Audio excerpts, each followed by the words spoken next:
ہر شخص اپنے ظاہر میں ڈوبا ہوا ہے، ظاہر کے لیے پریشان ہے، ظاہر کو اس نے حقیقت سمجھ لیا ہے۔ اللہم صلی علی سیدنا محمد وعلی آل سیدنا محمد بعدد کل ذرۃ مئۃ الف الف مرۃ۔ سامعین و ناظرین کرام، السلام علیکم ورحمۃ اللہ وبرکاتہ۔ آج کا ہمارا موضوع یہ ہے کہ ہمیں کیا اسوہ رسول صلی اللہ علیہ وسلم کی پیروی کی ضرورت بالکل نہیں ہے؟ دیکھیں، بالکل نہیں ہے۔ ہمیں اسوہ رسول صلی اللہ علیہ وسلم کی پیروی کی ضرورت بالکل نہیں ہے آج مسلمان قوم کو۔ کیوں کہ یہ مسلمان قوم اندھی بہری ہو چکی ہے؟ کیوں کہ اس نے دنیا کو اپنا مقصود بنا لیا ہے؟ کیوں کہ اس کا آخرت سے انکار ہے عملی طور پہ؟ تو دیکھیں، جب آپ آخرت سے انکار کر دیتے ہیں تو آپ کو پھر یہ ان تمام باتوں کی، بلکہ دین کی آپ کو ضرورت ہی نہیں رہتی۔ جب آخرت کے وجود سے آپ انکار کر دیتے ہیں، یعنی عملی طور پہ، یا دوسرے الفاظ میں اگر آخرت پر آپ کا یقین نہیں ہے تو پھر آپ کو دین کی ضرورت ہی نہیں رہے گی۔ یہ چیزیں تو تعلق رکھتی ہیں دین سے، یعنی توحید، رسالت اور آخرت۔ یہ تو ان لوگوں کے لیے ضروری ہے جو اندھے بہرے نہیں ہیں، جن کا آخرت پر یقین ہے اور جو دنیا کی زندگی کو ایک امتحان سمجھتے ہیں، جو اپنی زندگی کو ایک نعمت سمجھتے ہیں اللہ تعالیٰ کی طرف سے جو دی گئی ہے، اور نعمت کی ناشکری نہیں کرنا چاہتے، تو ان کے لیے پھر دین کی ضرورت ہے۔ پھر جو اتباع رسول ہے تو یہ تو پھر اسی کے ضمن میں آتا ہے، کیونکہ آپ کو جب آپ دین کو فالو کریں گے تو دین تو اللہ کا حکم ہے، ہدایت جسے ہم کہتے ہیں۔ ہدایت کیا ہے؟ اللہ کا پسندیدہ طریقہ زندگی ہے، اور پھر اس ہدایت کے کیسے عمل کریں گے؟ تو اس کے لیے پھر ضروری ہے کہ آپ جو طریقہ محمد الرسول اللہ صلی اللہ علیہ وسلم نے کر کے بتایا، دین پر عمل کر کے بتایا، تو پھر آپ کو اس کی ضرورت پڑے گی۔ قرآن میں اللہ تعالیٰ نے ارشاد فرمایا ہے کہ وَلَكُمْ فِي رَسُولِ اللَّهِ أُسْوَةٌ حَسَنَةٌ لِمَنْ كَانَ يَرْجُو اللَّهَ وَالْيَوْمَ الْآخِرَ وَذَكَرَ اللَّهَ كَثِيرًا۔ تمہارے لیے رسول اللہ صلی اللہ علیہ وسلم کی زندگی میں ایک بہترین نمونہ موجود ہے ان لوگوں کے لیے جو اللہ سے ملاقات کی امید رکھتے ہوں اور یوم آخرت پر ان کا یقین ہو۔ تو آج جو مسلمان قوم ہے تو اس کا تو آخرت پر یقین نہیں ہے، اس کا یقین تو دنیا پر ہے، مال اور اولاد پر ہے۔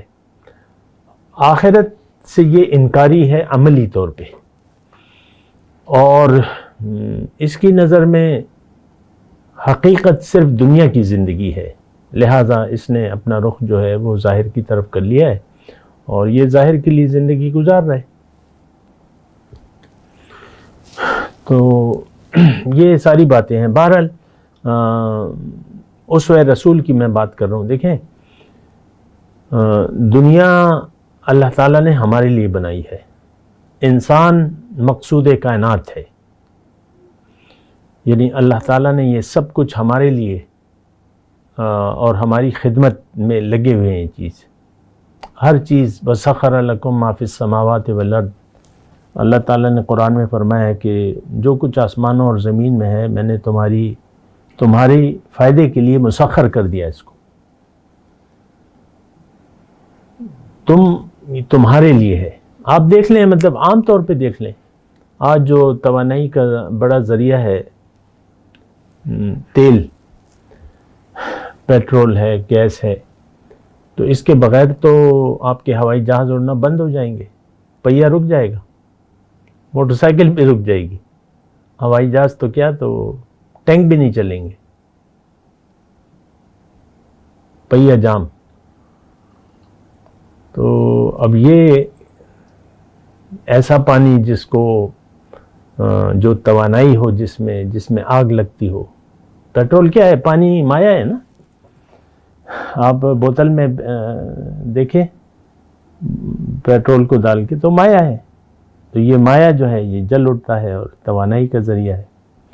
یہ میں کہہ رہا ہوں، آپ دیکھ لیں، ہم تو دیکھیں سوچ اندھے بہرے گونگے ہو کر زندگی گزار رہے ہیں، اور ہمیں کچھ پتہ نہیں ہے کہ یہ کس ماحول میں آیا ہوں اور رہ رہا ہوں۔ ہر شخص اپنے ظاہر میں ڈوبا ہوا ہے، ظاہر کے لیے پریشان ہے، ظاہر کو اس نے حقیقت سمجھ لیا ہے۔ ہم دنیا کی زندگی کو امتحان نہیں سمجھتے، ہمیں آخرت کی زندگی پر یقین بالکل نہیں ہے، ہم دنیا کے لیے زندہ ہیں۔ تو یہ ایسی صورتحال ہے۔ بہرحال یہ تو سارا یعنی ایسی باتیں ہیں جس پہ کوئی خاص دلائل دینے کی ضرورت بھی نہیں ہے۔ ہاں، اگر ایک شخص سویا ہوا ہے اور سویا رہنا چاہتا ہے تو اس کے لیے کوئی دلیل مؤثر نہیں ہوتی۔ حضور صلی اللہ علیہ وسلم جب تشریف لائے تو ان کی ابو جہل کے ہاتھوں میں پتھروں نے کلمہ پڑھا، اس کو یقین نہیں آیا، اور بالکل حضور کی زندگی ایک نمونہ تھی ان کے لیے۔ جو نبوت سے پہلے بھی جو حضور سے جو زندگی گزاری تو ایک مثالی نمونہ تھی، لیکن ان کو انہوں نے فائدہ نہیں لیا۔ تو جو آدمی سونا چاہتا ہے تو اس کو آپ جگا نہیں سکتے۔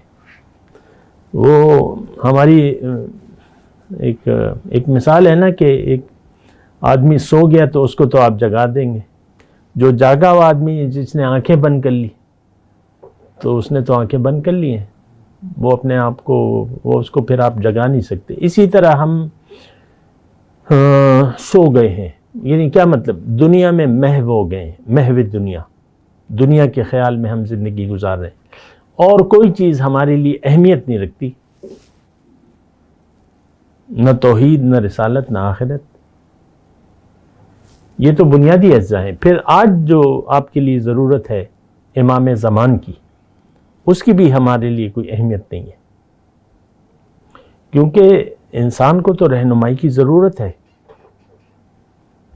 موسیٰ علیہ السلام موجود تھے لیکن تعداد زیادہ تھی، اللہ تعالیٰ نے وَجَعَلْنَا مِنْهُمْ 12 نقیب اللہ تعالیٰ نے قائم کر دیے تھے۔ موسیٰ علیہ السلام موجود تھے، ان کے خلفاء تھے، نقیب، نگران۔ تو امام زمان کی میں بات کر رہا ہوں۔ دیکھیں، دینی کوئی بھی چیز ہو ہمارے لیے کوئی اہمیت نہیں رکھتی، اس بات پہ آپ غور کریں۔ اپنے ذاتی طور پہ آپ عمر کے جس حصے میں بھی دین کی جو ضروریات ہیں ہمارے لیے کوئی اہمیت نہیں رکھتی، جس میں بنیادی طور پہ توحید ہے، رسالت ہے، آخرت ہے۔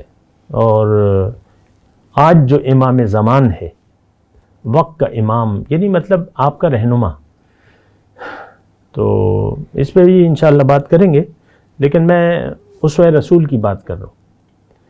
دیکھیں، اصل تو اسوہ رسول ہے، پہلے ہدایت، یعنی پہلے انسان آیا ہے، پہلے امام آیا ہے، ہدایت لے کر آیا ہے۔ حضور صلی اللہ علیہ وسلم تشریف لائے تو قرآن تو 23 سال میں نازل ہوا،